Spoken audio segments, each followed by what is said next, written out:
Журналист Шайырбек Абдрахман премьер-министр Улукбек Мариповдун акимдерге карата күтүүсүз барып текшерем деген эскертүүсүнө пикирин жазды.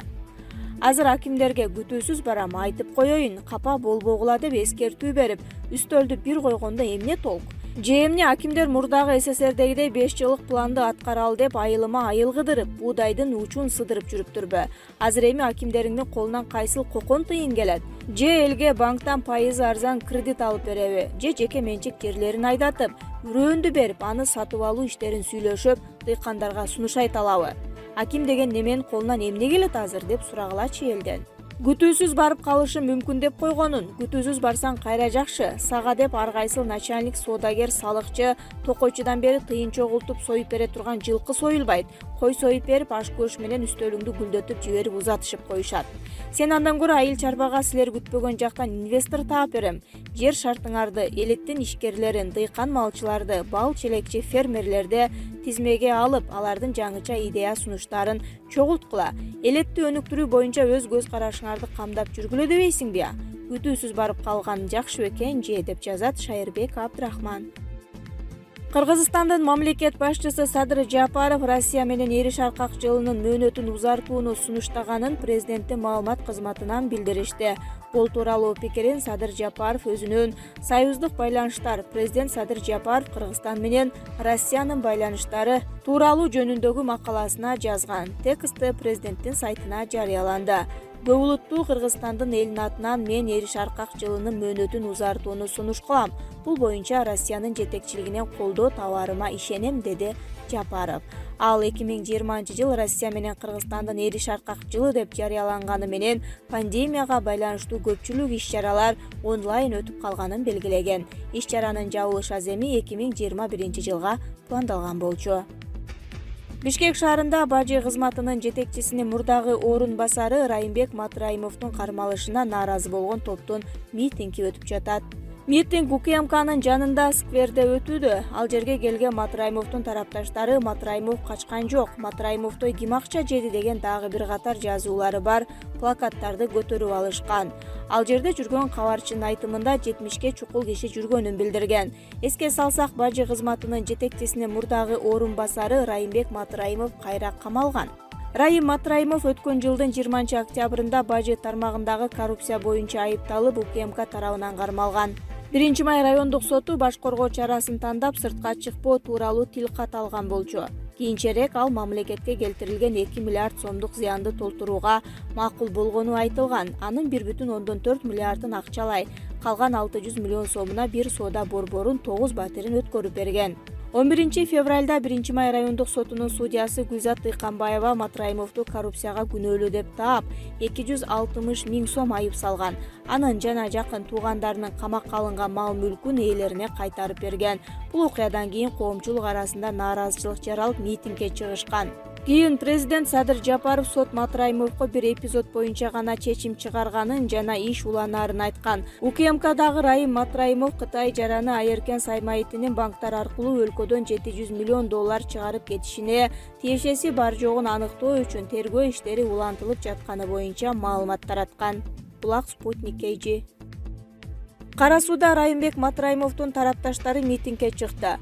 19 февралда Кара суу районунда мамлекеттик бажы кызматынын төрагасынын мурдагы орун басары Райымбек Матраимовдун тарапташтары нааразычылык акциясына чыгышты. Бул тууралуу Назар Ньюс маалымат агенттигине акциянын катышуучулары билдирген. Видеодон жарандар Райымбек Матраимовго боштондук деген ураандарды айтып жатышканын жана биз Райымбек Матраимов мененбиз, акыйкаттуу чечим талап кылабыз деген лозунгдарды көтөрүп чыгышканын көрүүгө болот. Белгилей кетсек, бүгүн 19 февралда Райымбек Матраимовдун тарапташтары саат 14:30да улуттук коопсуздук боюнча мамлекеттик комитеттин алдында нааразычылык акциясына чогулары айтылган. Булак Назар Ньюс KG. Камчыке КТРКнын кайсы кызы менен 2 күн жок болуп кеткен. Дөгүрсүгөн Камчыке ат башыга канал салдырып, анысын журналисттерге 1 жыл мактатып жатып алган жайы бар. Ошондой күндөрдүн биринде КТРКга кайрылып, жетекчилигинен бир журналист кызды сурайт. Жол жобосу менен да коммерциялык материал катары чагылдырса жаманбы? Камчыке өзүн жогору сезип, а кездеги ген директор Кубат Болоткановду тажата баштайт. Мага бир жакшы ой жүгүрткөн кыз берсең, ат башыга алып барып каналды бойлото тарттырып, ошол жерден эфирге түссөк кандай депчи. Куке да купшуңдап жөн жүрбөйт эмеспи? Мына сага деп Манастай ала көдөнгө Каныкей аттуу кызды салып берет. Ойлогону оңунан чыккан Эргул эдиреңдеп, жипке олжосун бөктөрүп алып, кичи мекенине чаң ызгыткан боюнча жөнөйт. Ошентип эртең менен кеткен жолоочулар кечинде келип калышы керек эле, бирок Манас менен Каныкей ал күнү из суутушуп 2 күн жок болуп кетишет. Тынчсызданган Кубат Болотканов улам телефон чала берип, суй жыгылганы эсибизде. О, качан гана түн бир окумда Камчыке байланышка чыгып, мактанып, ат башыдагы каналды бойлой ээрчишe басышып, эфирге материал даярдаганын айтып бериптер. Андан да жанындагы жүрөккө дары болгонбу, Айтор нарынга алып келип сыйлап, каш карайганда кетмекчи болушса, жол тандабастын дөңгөлөгү жарылып калат. Тагдырдын буйругу. Нарында мындай кымбат жипти оңдого мастер чыкпай, ошол күнү түнөп калышыптар. Үйүр алышып, беттер ачылып калган Манас менен Каныкей эртеси да кеткилери келишпей, Теңир тоонун айдарым желине аңкый дем алышып, ал түнү да командировканы узартканга аргасыз болушат. Акыры 2 түндү баштан кечирген Камчыке жигиттей чыйралып, кадимкидей жашарып, Бишкекти көздөй зуулдап жолго түшөт. Жанындагы Каныкейдин шыңгыр күлкүсү коштоп, экөө тим эле кооз дүйнөнүн каармандарынан бетер бири-бирине жарашыптыр эй. Жигитке 70 өнөр аздык кылат демекчи, бул Камчыкенин бир эле кылыгы болсо керек. Булак Азия News гезити. Матраимов геополитикалык оюндун курмандыгы болуп жатат. Ошон үчүн Азаттык күнүгө сөздү Матраимовдун сотунан баштап жатат, деди Назар News маалымат KG агенттигине мурдагы акыйкатчы Турсунбек Акун. Турсунбек агай, сот Матраимовду 260 миң сом төлөтүп, ага болгон чектөөлөрдүн баары алынсын деген чечим чыгарды. Бирок ошол эле учурда президент УКМКнын баары Матраимовдун барымтасында калды деп көкүткөндөр пайда болду. Бул доомат орундуубу же орунсузбу? Мурдагы президенттерди сотко кийлигишет деп сындасак, эми Садыр Жапаров сотторго кийлигишпей койду. Матраимов 260 миң сом менен жазадан кутулуп кете турган болду. Аны каматпай койду.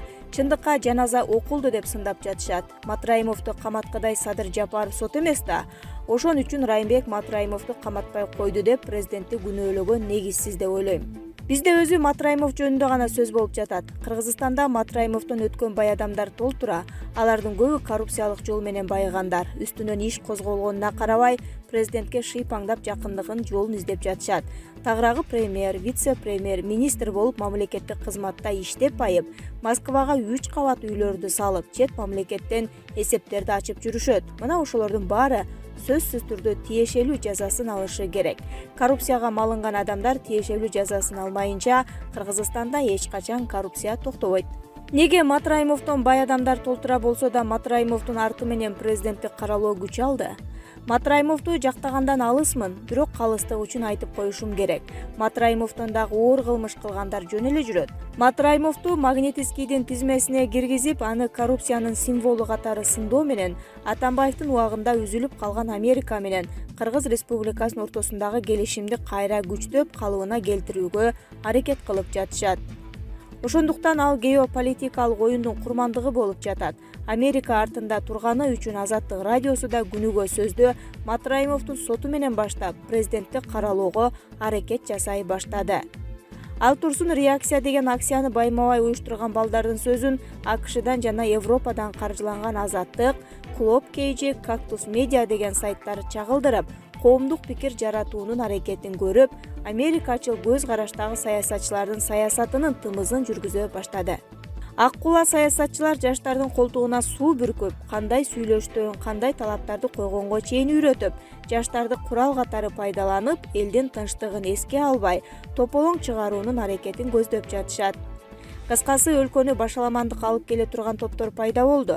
Тагыраагы АКШнын чалгындоо кызматтары жана элчилиги бул ишке катуу кирише баштады. Ал тургай президенттин сүйлөгөн сөзүн, жолугушууларын, макулдашууларынын баарын АКШнын жана Россиянын чалгындоо кызматтары угуп, тиешелүү органдарга жеткирип жатышат.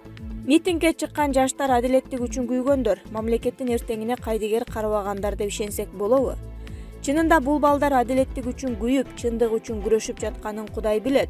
Алар өздөрүн жарандык коомдун өкүлдөрүбүз дешкени менен, булардын баары ток балдар экени кийген кийиминен, минген машинелеринен жана жүргөн жерлеринен билинип калды. Айтайын дегеним, экс президенттер менен чай ичишип байланышта жүргөн балдар экени да ачыкка чыкты. Мисалы биз 90-жылдары митингге чыкканда шымыбыз айрык, курсагыбыз ачка болчу. Митингге чыккан сайын милициялар 15 күнгө камап сабачу. Азыркыдай кыйкырып тарап кетчү эмеспиз. Сөзсүз камашчу. Азыркы митингчилер оюна келгенди оттоп тайраңдап жатышат. Эмнеси болсо да акылга келишип, элдин тынчтыгын, мамлекеттин бүтүндүгүн баарынан жогору коюшу керек. Булак Назар.